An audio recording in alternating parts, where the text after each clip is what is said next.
another empowering episode of the Mental Health Hour on Love Bay, Afrobeat, and Talk Radio.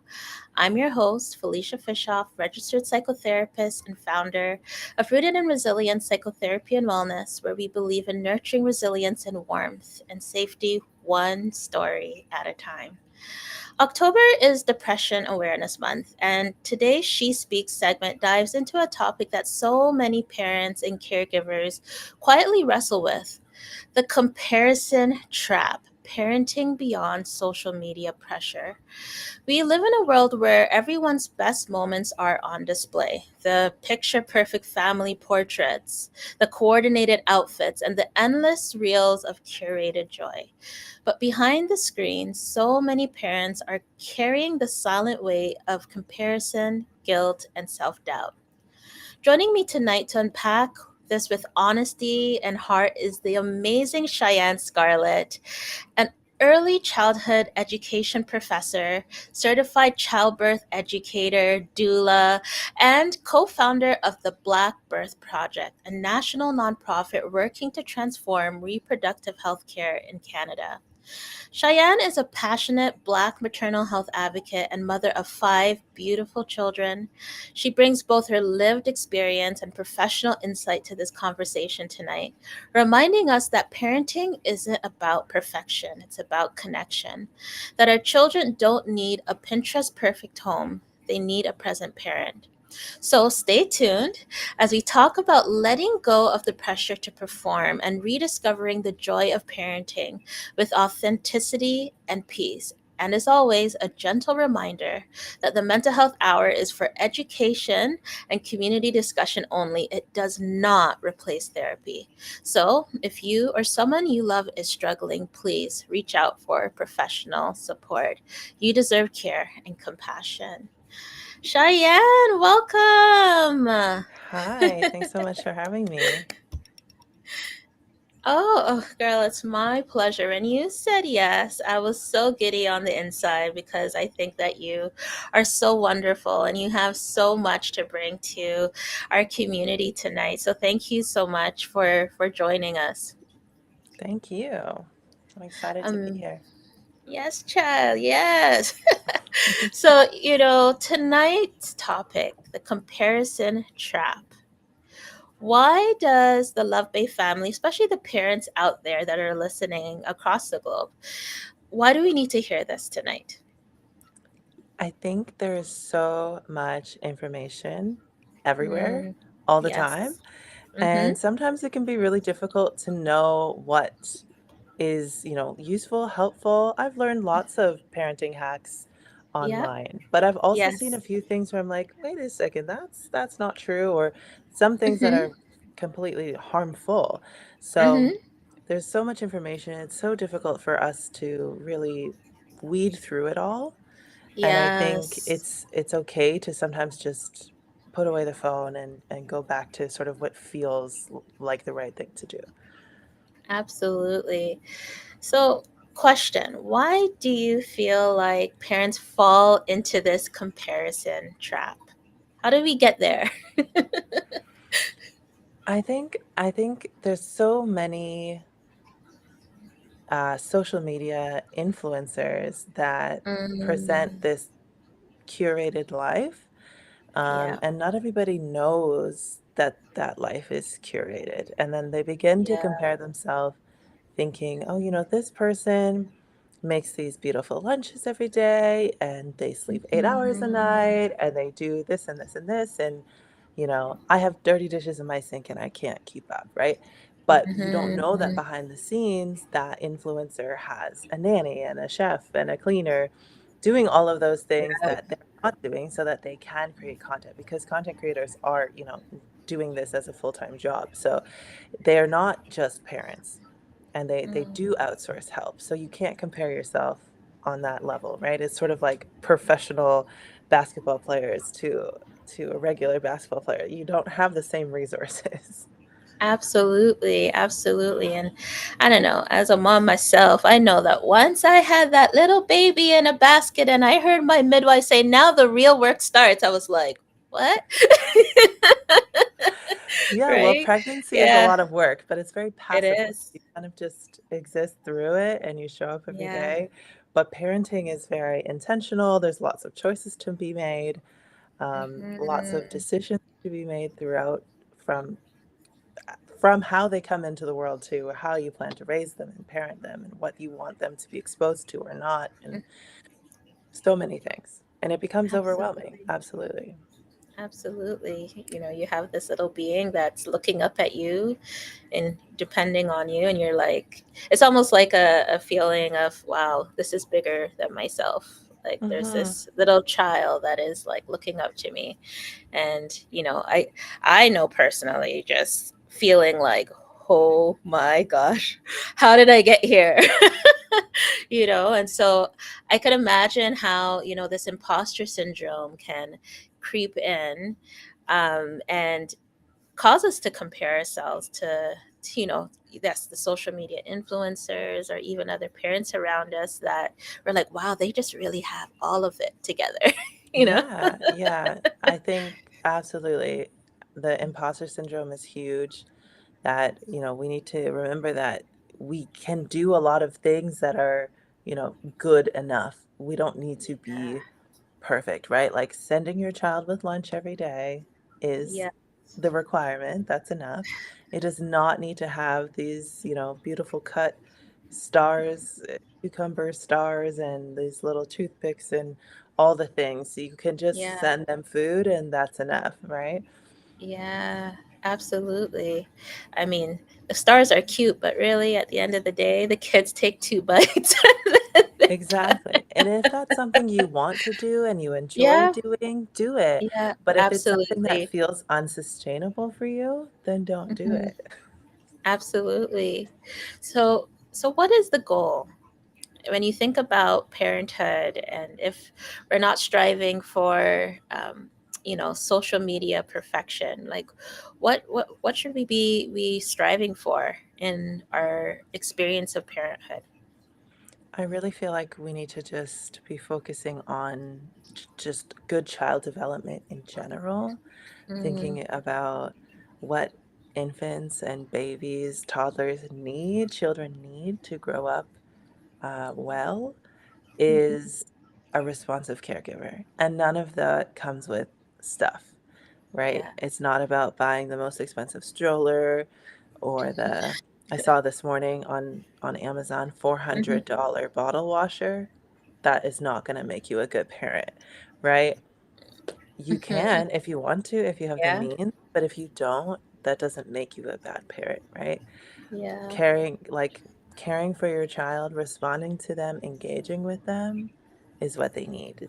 Mhm. Newborns, if you're expecting, all you need is a safe place for that baby to sleep, some diapers, wipes. You don't even need clothes because they're going to be wrapped up in blankets half the time. Yeah. And you, right? The Yeah. rest can come later. Yes, absolutely. I know, you're a doula, right? So you have a lot of experience journeying with new moms, um, and expecting moms, right? And what would you say is one of the biggest fears that you've noticed going into, parenthood, motherhood, that you notice that a lot of clients kind of carry with them? Biggest fear, I think it is, trying to get it right and worrying about doing the wrong Mm, thing, um, and worrying about what sort of the consequences of that is. But when yeah. you look at like child development and having good outcomes for children, getting it right most of the time is the Mhm. important part. You don't have to get it right 100% of the time. Right? Absolutely. So learning from your mistakes and making changes for the next time is more important than getting it perfect every single time. Absolutely. I know that you're mentioning development. And so for those listeners out there who might be like, what's that? What's child development? What does that mean? Like what is that? Like when they're focusing more on child development, what are they actually looking for? Yeah, when we're looking at the physical development of children, Yeah. those milestones that they're reaching, like lifting their heads, sitting, Mhm. walking, right? All of those things fall within. a normal range with months, right? So their Yep. physical development, cognitive development, which is Yeah. their brain development, right? So Yes. all of these things are happening very quickly, right? The first 3 years of children's lives are very important for their lives as adults, even, right? So Mm-hmm. engaging with their caregiver is the most Mm-hmm. important part, right? And it's just Absolutely. about quality time over things and stuff and perfection. You don't need Yeah. the most beautiful curated nursery, right? Mm-hmm. One safe place to sleep is more than enough. Absolutely, right? I know that it's so easy to like fall into that trap of just feeling like, well, if I can't provide blank, it means that I'm a bad parent. I think a lot of us, we think about like our childhood experiences and wanting to give our children more than what we had, right? Hmm. What would you say to the like Love Bay family that might be feeling like, well, I need to provide so much more than I had, because of whatever reason might be coming up for them? Right. Yeah. Everybody wants their children to, you know, be do better than they did. And I Mm, think even if you do one thing better, that's a step in the right direction, right? yeah. Um, it's you don't have to have all the things, right? And I think when you think about the benefits of certain things. So let's say, for example, sports, right? Mm-hmm. Enrolling your child in a sports is beneficial. We all know that it's great, Mm-hmm. but the benefits can be gained in other areas, right? So the benefits of Yeah. sports, physical activity, socialization, learning to share, Mm, right? You can learn those skills in other places. So yeah. taking them to the park and letting them engage with other children still Yeah. ticks off that box, right? So if you Mm-hmm. can't do a certain thing, you can still find other ways Mm-hmm. for them to have those experiences a little bit differently. Mm-hmm. Mm-hmm. Absolutely. So, what I'm hearing is that, even though you may desire for them to do particular things, if it's not something that you can do in the moment, you can find other ways to kind of engage with, um, those very same skills that we're hoping for them to gain. So, taking them to the park, having fun, running around with them, it's still all important stuff. Exactly. Exactly. And I think also about even how we're feeding babies, right? There's always this comparison Mm. of is breastfeeding better? Is bottle feeding? Is formula feed? Like, what is good and what is bad, right? And I think that, Yeah. it shouldn't be good or bad. We feed the baby Mm-hmm. the best way that we can, right? And when you think about the benefits of breastfeeding, it's not just the milk itself, it's also the closeness of how you're holding them as they're being Mm-hmm. fed. So if you Yeah. are holding them close, talking to them, Mm-hmm. engaging with them while bottle feeding, you're still getting some of those benefits um, Mm-hmm. that are associated with breastfeeding, right? It's not an Absolutely. all or nothing situation. It's not black and white. It's Mm-hmm. not good or bad. Yes, I'm glad you brought up breastfeeding because I know that that's a huge one for new moms. Whether it's your first child or your third child, not having that milk come in or just having these sets of expectations that, you know, having your baby, feeding them and nurturing them, and especially in the early stages of life, you have this like picture of what it's going to look like, and then sometimes life just shows you a curveball. Yeah. Many times, right? Yeah. Mm-hmm. You can plan and plan and plan and plan, and that's part of the things that I do with families is helping them plan for birth, thinking about planning for childcare, planning, right? It sort of sets you up for success, but it doesn't always work out that way, and things can Absolutely. just take their own course at any time. Um, Mm-hmm. but you can still, sort of research things, learn more information about it ahead of time as well. Absolutely. Absolutely. And, I find that there's this, it's a mixture of like cultural expectations with societal expectations and our and also our own expectations of ourselves. And when it comes to parenting, we're like balancing all of them. It's almost like a juggling act, right? And so, yeah, where do you see this showing up, especially in parenthood? I can give an example that I'm sort of grappling with myself right now. Yes. I'm considering weaning my fourth baby from Yes. breastfeeding.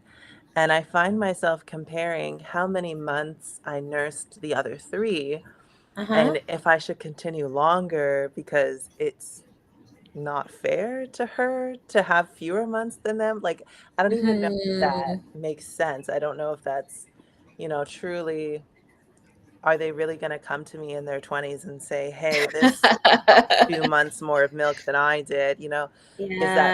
Is that really an issue? But it just sort of pops up in your mind. And sometimes they're not entirely logical either. Um, Yeah. so sometimes the comparison is not even from somebody else. It can be in your own Yeah. household.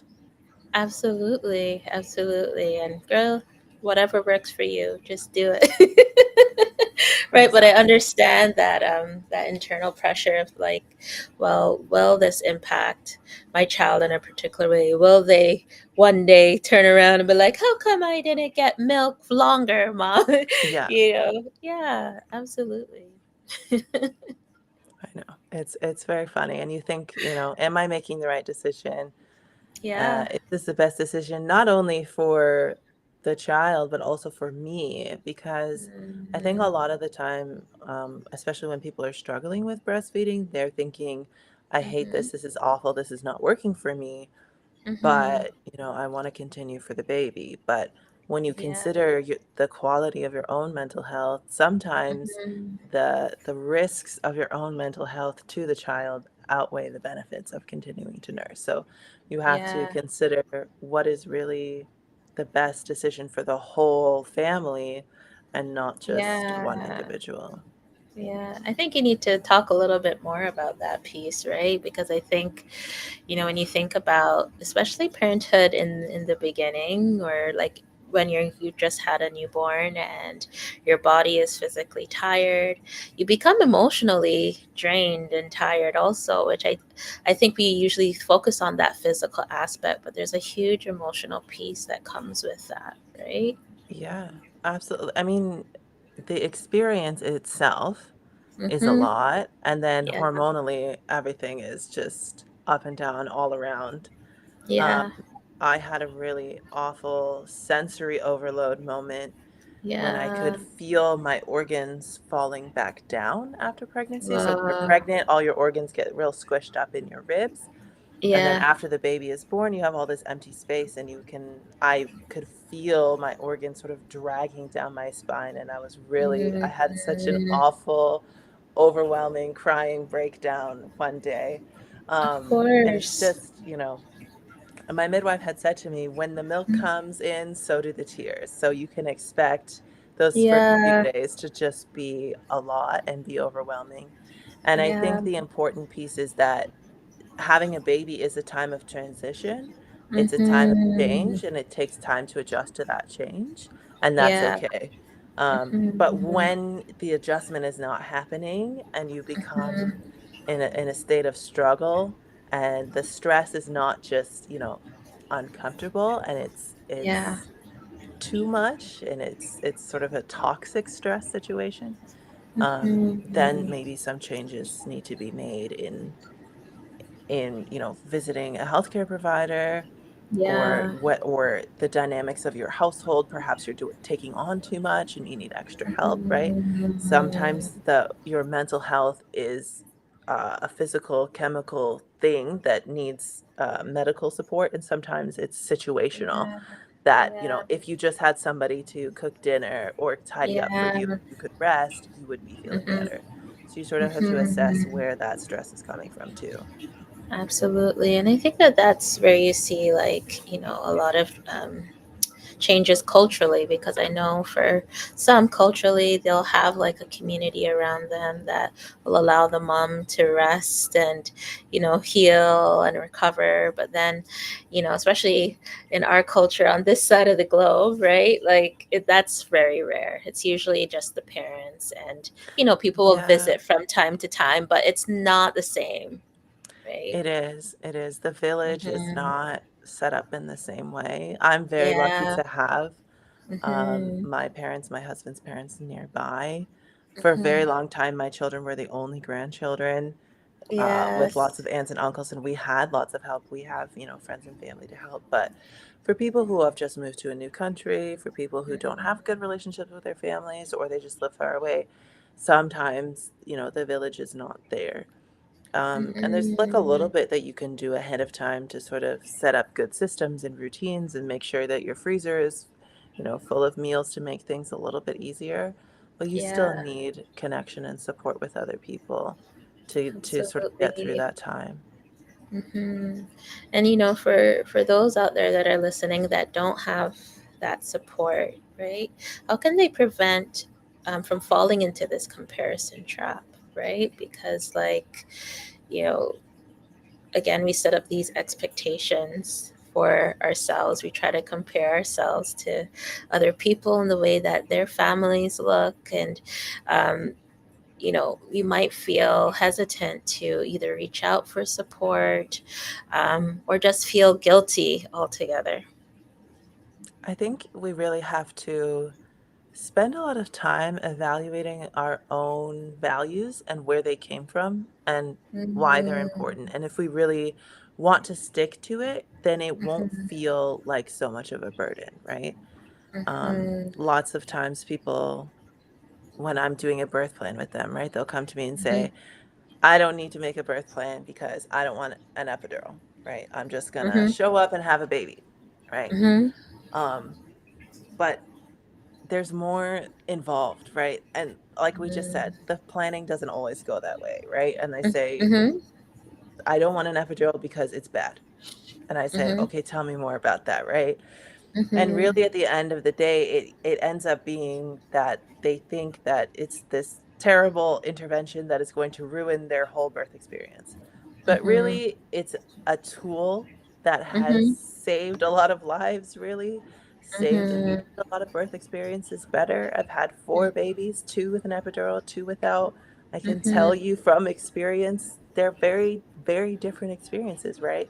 And it is a Mm-hmm. very useful tool that can be very helpful. It's not this, again, there's no black and white epidural good, epidural bad, right? It's depends on the situation, it depends on the person, right? So you have to think, why am I deciding I don't want an epidural? Do I know the risks and the benefits of it?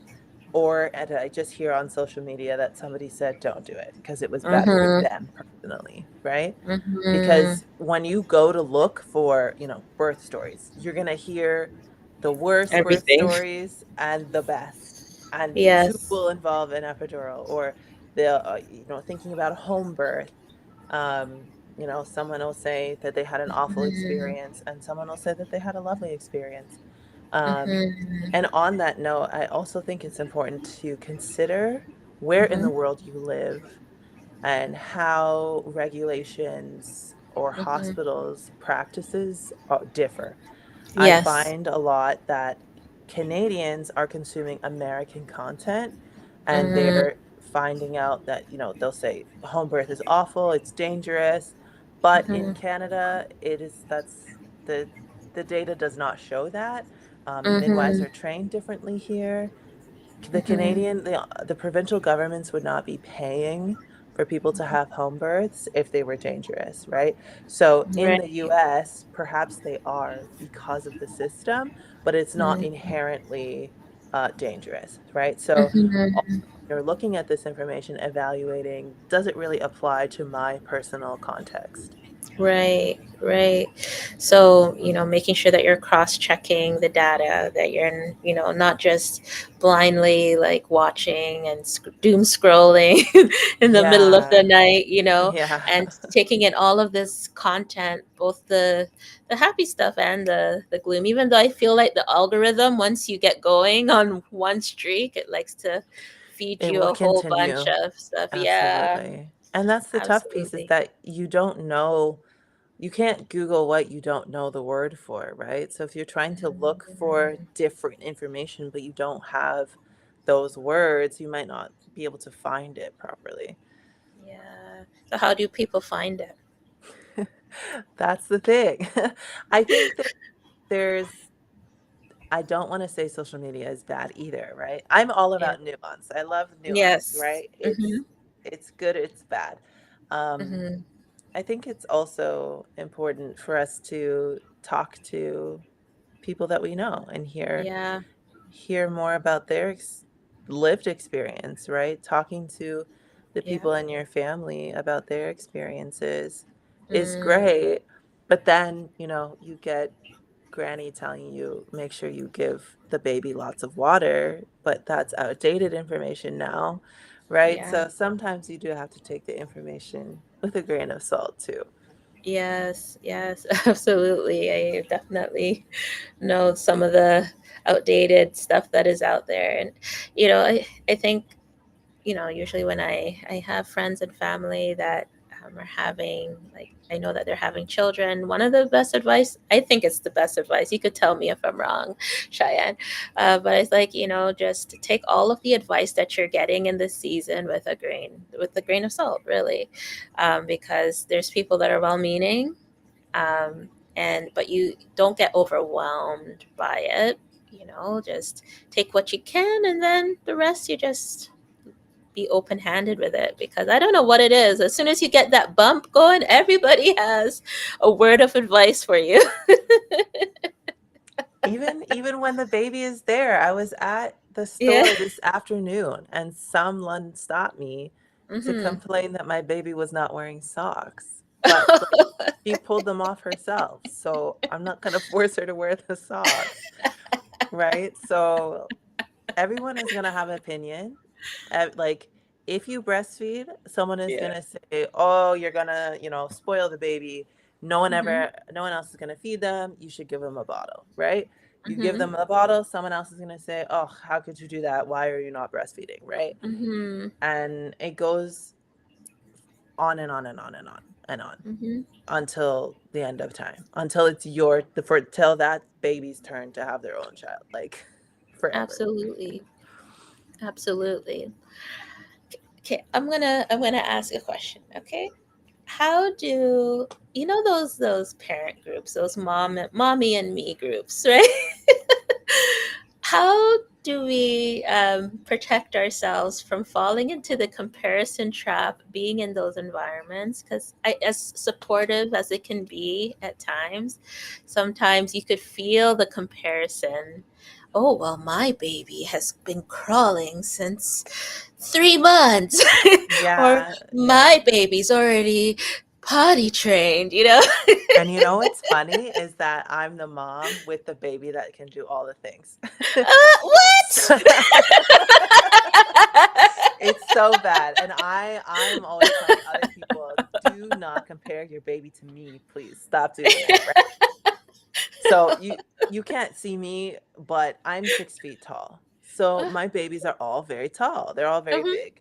And mhm. then we'll be out, and then people be like, "Oh my gosh, your kids are so tall. My child is so small." And I'm like, "Okay, looking at me and looking at you as the mom, you're 5 foot, I'm 6 foot. Why do you think your child would be taller than mine?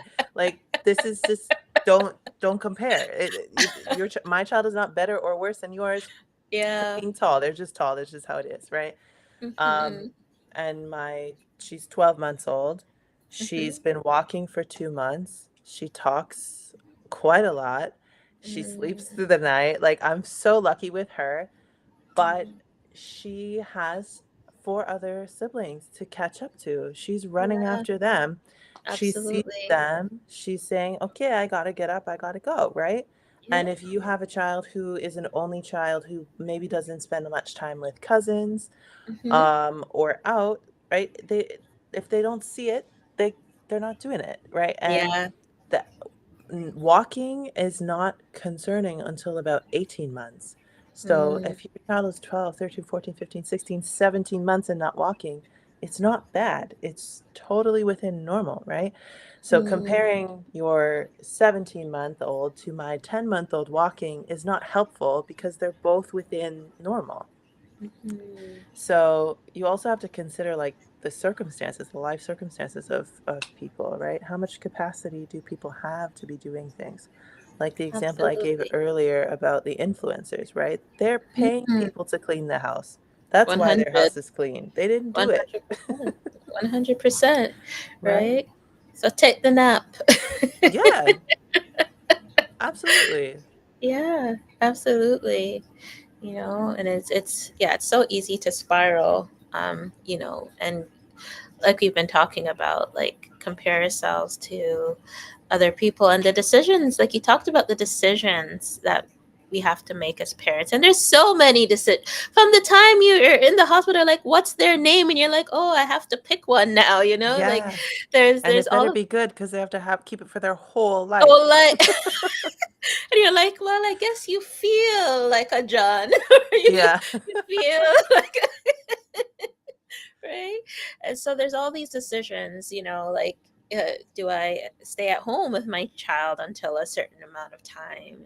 Or do I go back Yes. to work? Or, do I, for all of the dads out there, do I take a paternity leave? Like, what does this look like? How do I support each other? How do I build my home? Right. And it's so easy to compare yourself to other people, but without proper context, I feel like we just become our own worst critic because Mhm. we're comparing ourselves to maybe a completely unique situation that we're not even understanding of.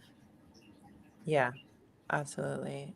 And I think I'm thinking specifically about all those videos of Mm, moms sharing their freezer stash of pumped breast milk, right? mm, You don't have to pump if you don't want to. That's not even a requirement, right? Keeping a yeah. stash, not a requirement. You don't have to do that if you don't want to, Hmm. right? The important part is feeding the baby. The freezer does not need food, right? Hmm. That's not the important piece. So comparing your output, if you're feeding the baby enough, fantastic. You don't Hmm. need extra for the freezer.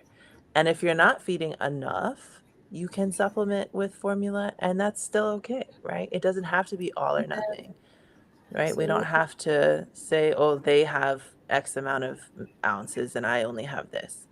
And even baby to baby. One of my babies, I had so much milk that I was donating it. And with this one, it's Hmm. like just enough, and that's fine. Hmm. Yeah. Right. And so I guess being self-compassionate, Hmm. right, and really just allowing yourself to be in that season, no matter what it looks like. Yeah. And I think, bad parents don't think about, am I being a good parent, right? Because then they wouldn't be bad parents. Hmm. So if you're taking the time to consider, am I doing this right? Should I do this differently? Then you're doing enough, right? Did you hear that, Love Bay family? You're not a bad parent if you're already thinking, "Am I doing the right thing?"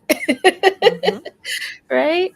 Because you're approaching it with intentionality. You're approaching it with humility because really, parenting is such a humbling process, right? Yeah. You don't know about yourself until sometimes.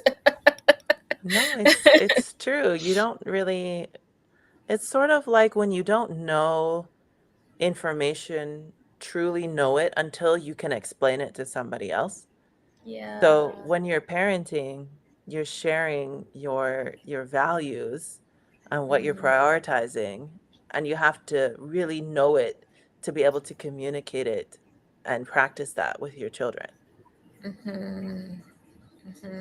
Absolutely. Absolutely. Go a little bit deeper. Talk a little bit more about that.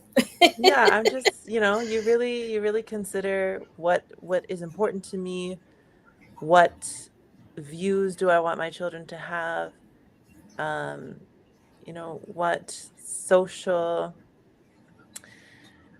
there's always something in the news, always something Hmm. changing, something awful.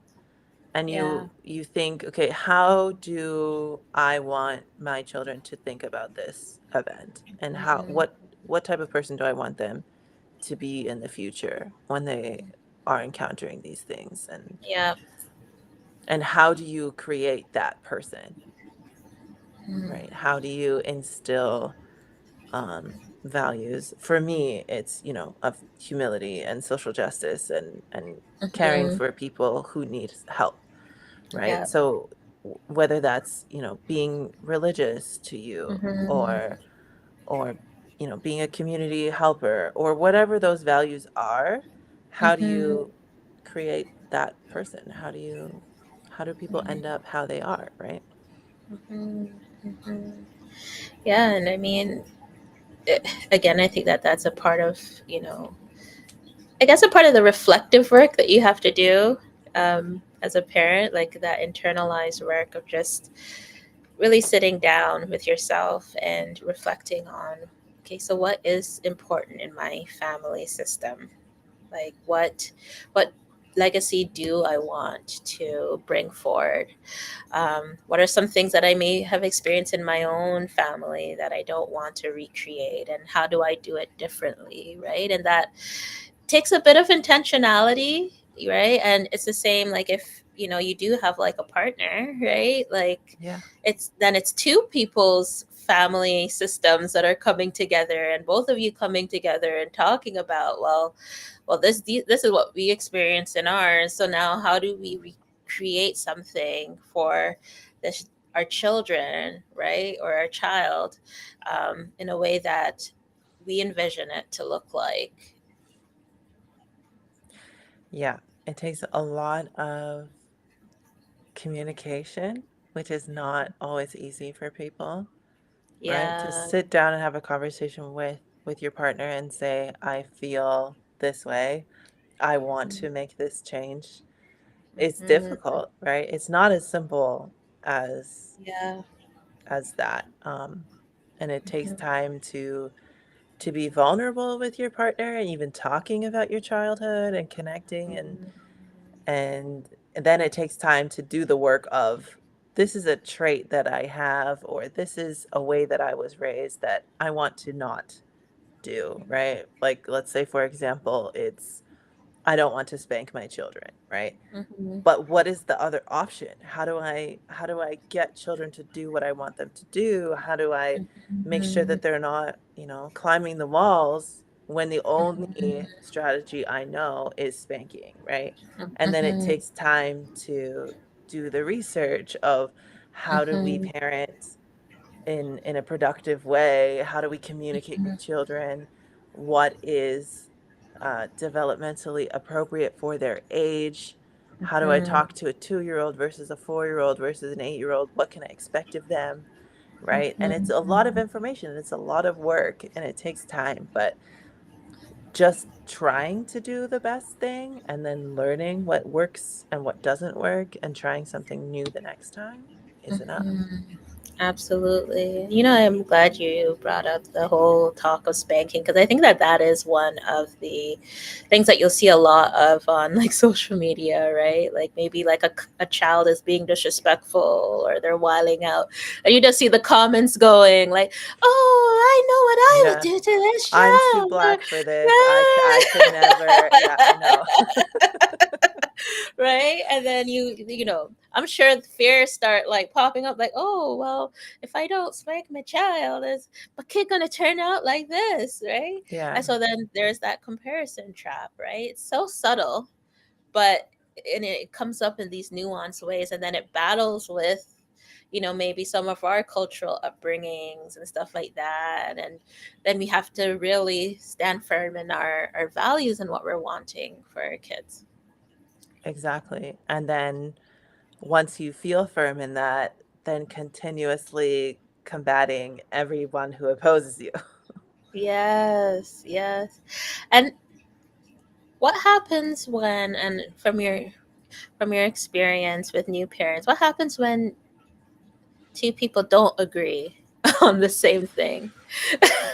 I'm sure you've seen it. I don't know. Sometimes people have to go their separate ways, really in like the most extreme cases. Hmm. Um, but, you know, usually what I really find is that one partner, typically the dad, sort of steps back and then the mom is the one doing more, right? Like culture really passes from mother to child in the way that mothering and parenting happens, that culture is transferred differently, right? So I Hmm. find that whatever the mother is doing ends up being more influential. Hmm. So even if there's two different views or parenting styles, the children can still see, how each parent is different. And as they grow up over time, they realize what they prefer, right? They still Hmm. take the good and the bad from both Yeah. anyway. Hmm. And I know that we've talked a lot about like the moms, but dads fall into this parenting comparison trap too, right? Hmm. How have you seen this show up for the dads out there? I think the dads are getting a lot more involved than they used to be. I Mm. facilitated a prenatal class recently, and the dads were just so engaged. And they were asking questions like, I really, really want to understand what a contraction is. What does it do? What does it feel like? How does it function? And it was really, I was kind of like, can we talk about this later? Because we're like really getting into this topic and we have other things to discuss. But also, I was like, it's awesome that you're trying to figure Understand. out and be there to support your partner too. So Yeah. I think dads are starting to do more, but I Hmm. think they also maybe underestimate how much value and influence that they have when it comes to parenting, when it comes to the quality of their partner's mental health, Yeah. right? So Yeah. they have a lot that they can contribute to and a lot of things to work Mhm. on and think about as well. Mhm. But what are some of the things that they can contribute and begin to think about? Um, Time, but Mhm. thinking, anticipating needs. Mhm. I think the biggest thing is understanding the mental load and understanding that all these things that we're talking about right now of these decisions and what are we going to do and how are we going to do it often falls to the mother, right? Mhm. And it's great if you show up and you're a willing participant and say, okay, where are we going? But also, it's important to do some of that work, to do some of that research, to Mhm. bring ideas rather than just deferring Mhm. to the default parent that is carrying the mental load and holding all of these, tabs that are open and one is playing music and you don't know where it's coming from and you just have too many Mhm. things going on Mhm. in your brain, right? That can Mhm. be really difficult too. So I think the mental Mhm. load is a huge piece that dads could really, really support with. Mhm. Yes, absolutely. I think that, something that kind of came to mind is that, because I was trying to think through what is the messaging that like social media right now is sharing about what fatherhood needs to look like, or what are the biases that we're seeing pop up. And Hmm. I think especially for like men of color, that they're absent, but that's not true.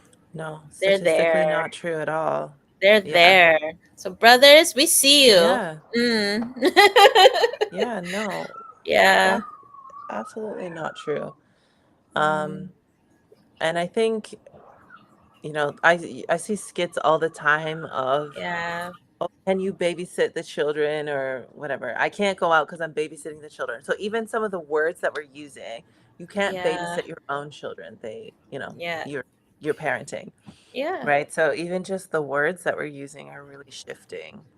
Absolutely. Like right now, right? My husband is caring for our children. He's not babysitting Yes. them. He's parenting. Yes. Absolutely. He's nurturing them. He's taking care of them, having fun. Yeah.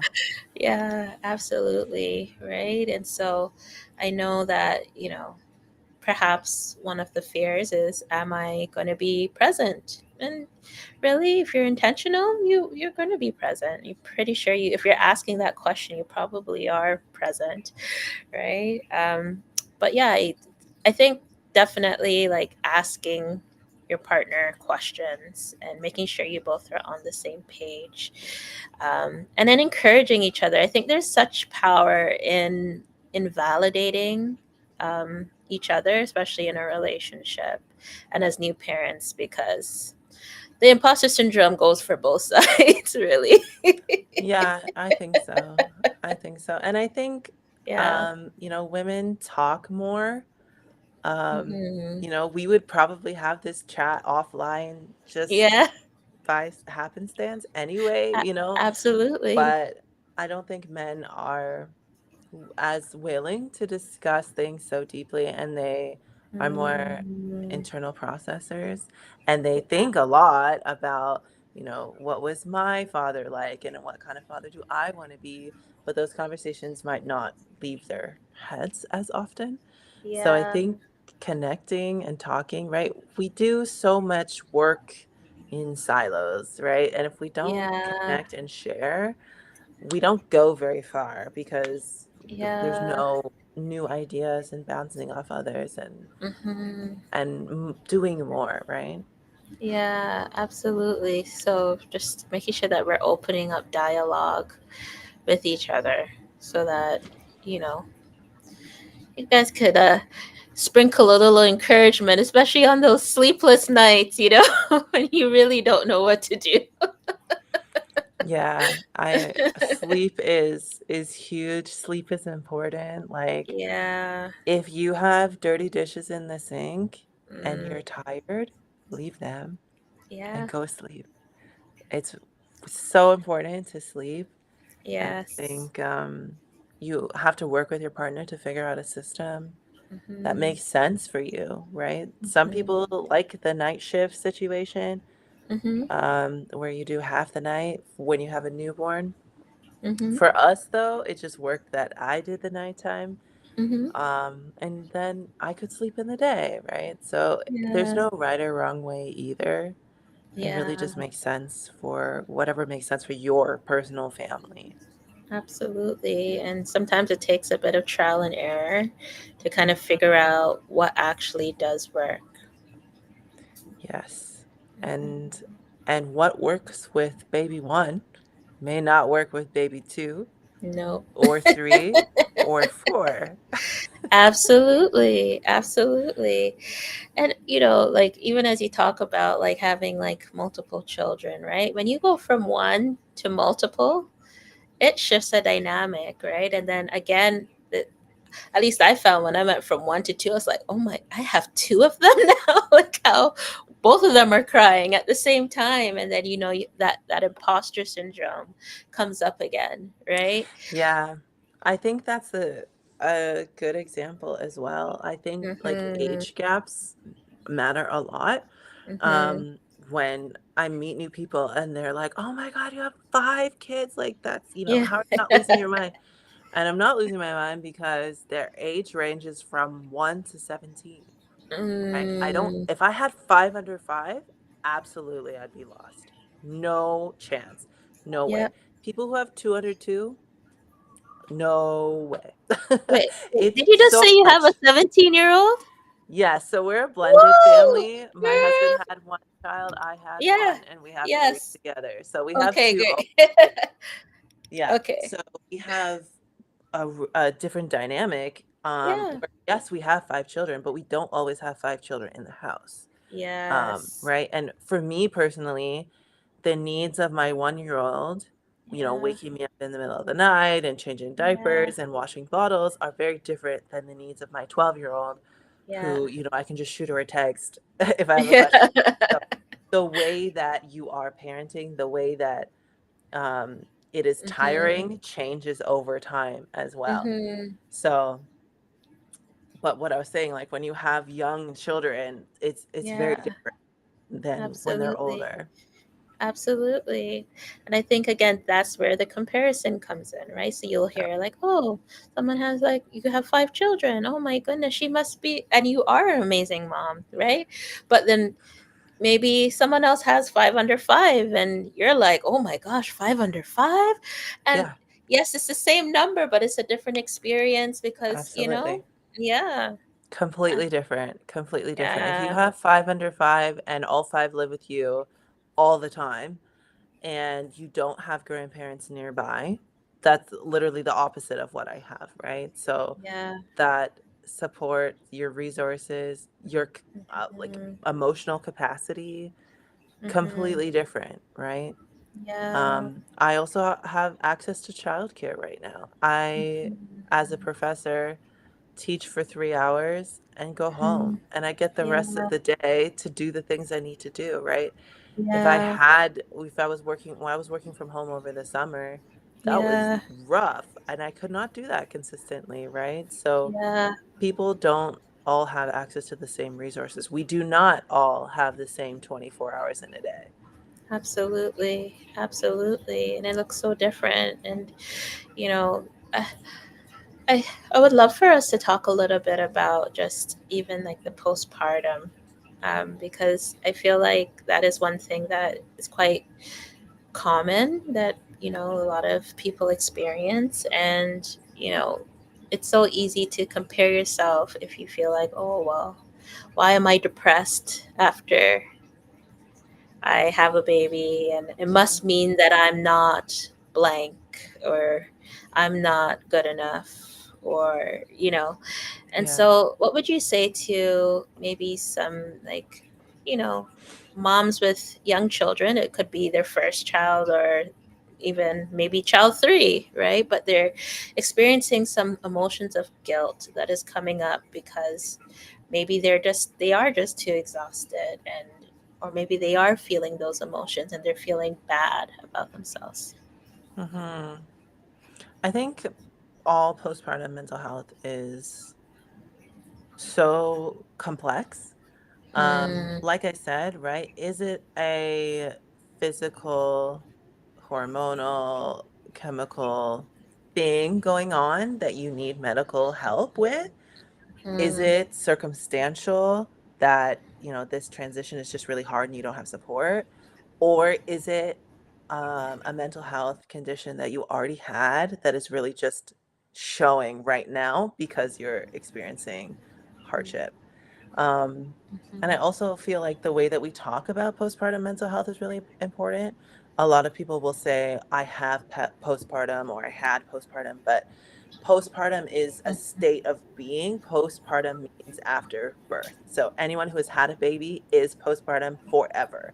So I really think it's Really? I important didn't that know we that. say, yeah, well, that we say postpartum depression, postpartum anxiety, you know, Yeah. and attach the diagnosis with it. Mm, Because I feel like, just being postpartum is a state of being for everyone. So mm, I think we have to, again, establish where is this feeling coming from? Is it a mm, situation that I need to visit a healthcare professional and receive support mm. with? Do I just need to make some changes in routines at home and, you know, Yeah.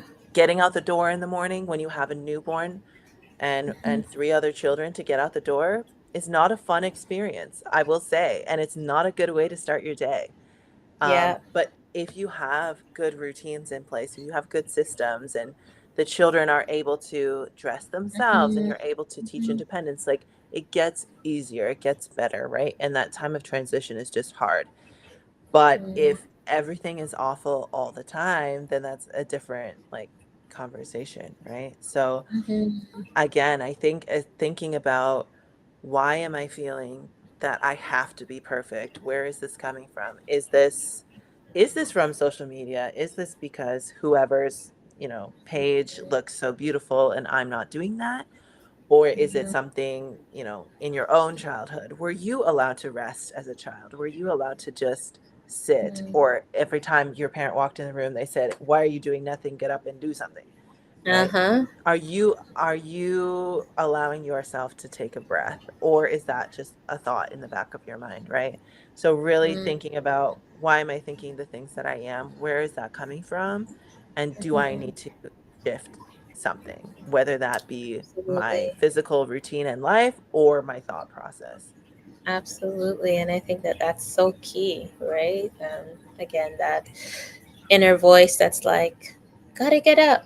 There's dishes in the sink. You haven't vacuumed. The baby's crying. And not really allowing yourself to either heal or rest, which is all basic necessities that we need to Yeah, function. absolutely. Absolutely. I think, Yeah. if you can just quickly load the dishwasher and leave it and there's still pots in the sink, then fine, whatever. You Yeah. did the dishwasher, it's enough, right? Absolutely. Go take a shower and Yeah. take a minute. Absolutely. Talking about the social media pressure or trap, I did see something on social media, and I thought I would bring it because I found it interesting because it wasn't my experience, and it was, there's some moms that they will give birth and not immediately feel like they could cuddle their child, like they just Hmm. needed a moment. Do you understand like I mean, you're a doula. Have you seen this? Like what happens for some moms where they need a moment, and what would you say to those that might have experienced this and feel guilty that they couldn't necessarily embrace their child right away? Yeah. I think I saw that video actually. Yeah. And yeah, I think that giving birth is such a wild experience that you cannot explain if you haven't done it. It's The emotions are all over the place. Your physical, sometimes you don't even feel like you're in your body. Emotionally, spiritually, it's wild. Yeah. Right? I don't have the words to explain it to you. Yeah. And there's no one right way to do it. Yeah. Um, you might not feel connected to your baby, and that's okay, right? Mm-hmm. You don't have to immediately fall in love with them. That's Mm-hmm. okay, right? Lots of people, you might see videos where people are crying and they're overjoyed and they're so happy. And then other people where, maybe they've experienced some trauma. Maybe that Mm-hmm. child was conceived through a traumatic experience or a really complex Mm-hmm. experience. Yeah. And that birth is really sort of symbolizing the end of something. Mm-hmm. And there's so many layers, right? And again, there's no right way to feel. You have to take time to get to know your child. You can unconditionally love this being because they came from you, but you don't Mm-hmm. know them at all, right? And if you had more than one child, you know that even if those two, three children have the exact same parents, Mm-hmm. they are very different and their temperaments are different, their personalities are different, and you come to Mm-hmm. not only love them, but like them for who they Yes. are. And you don't know who that person is at 1 minute after birth. So Mm, it's okay if you don't have this, raging connection to them. It's okay yeah. if it takes time. Um, and if it takes a very, very long time, perhaps you should check in with a healthcare provider. Um, Mm, if you feel like you care about them, you want to be with them, that's mhm. fantastic. If you dislike them and don't enjoy caring for them, you should um, seek support for sure. But you Absolutely. definitely don't have to be head over heels in love with them immediately. or not even Mm-hmm. for a few days. It's okay. Mm-hmm. Yeah. And I can imagine, like, the guilt that might come with that. But again, I love that you shared that everyone's experience of giving birth is so different. For some, it was like they sneezed and the baby just slipped out, Yeah. First, yeah, I mean, and then there's other people that it was actually like a traumatic experience, and it does take their bodies more time to adjust to what is happening, both physically and emotionally, right? And so that's okay. And you don't have to compare yourself to nobody. Nope, not at all. Just you and your own values that you have Yes, thought about and you feel grounded in. And yes. that's how you can advocate for what you want Mm, and get what you need. absolutely. And, Cheyenne, I want to ask, as we wrap up our time today, what is one thing that you'd like to leave with our Love Bay family tonight? I think it's really important that we sort of choose our Mm, own path. I yeah. know, especially in the Black community, we think, that there's one right way to do something, that we have to, respect our elder so much that, Hmm. to the detriment of ourselves. Yeah. And it's okay to say, like, I am now a separate family from my parents. And now I am Mm, the head and I get to make these decisions for my new family, mm, with my partner, for our yeah. children.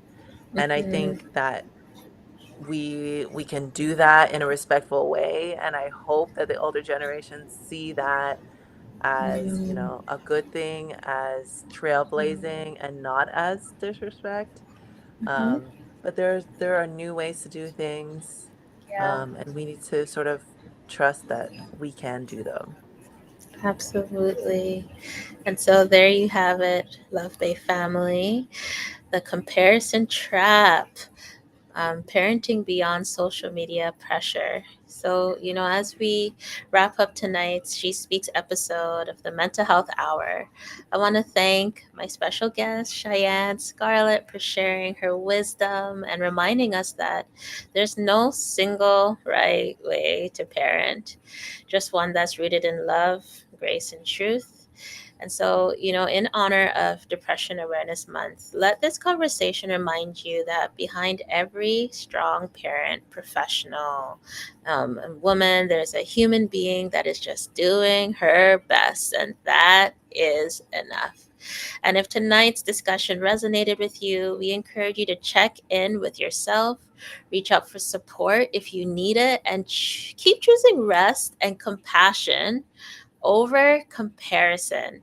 And don't forget to join us next week also for Baba Shop Tuesday, where our dynamic panel of brothers is back. We'll be diving into a powerful and timely topic: when yes costs too much, men, boundaries, and self respect. And if this sounds familiar, you're right. We recently explored the topic of boundaries on our Real Talk episode, and we just had to circle back again. This time, we're hearing it from our brothers' perspective, because these conversations matter for everyone, especially as we head into Thanksgiving season, Christmas season, when those boundary lines can really be tested. So, you've been listening to the Mental Health Hour on Love Bay, Afrobeat, and Talk Radio, where we keep the conversations real, reflective, and rooted in resilience. So, again, I'm your host, Felicia Fishoff, registered psychotherapist. Thank you for tuning in, and until next time, peace out.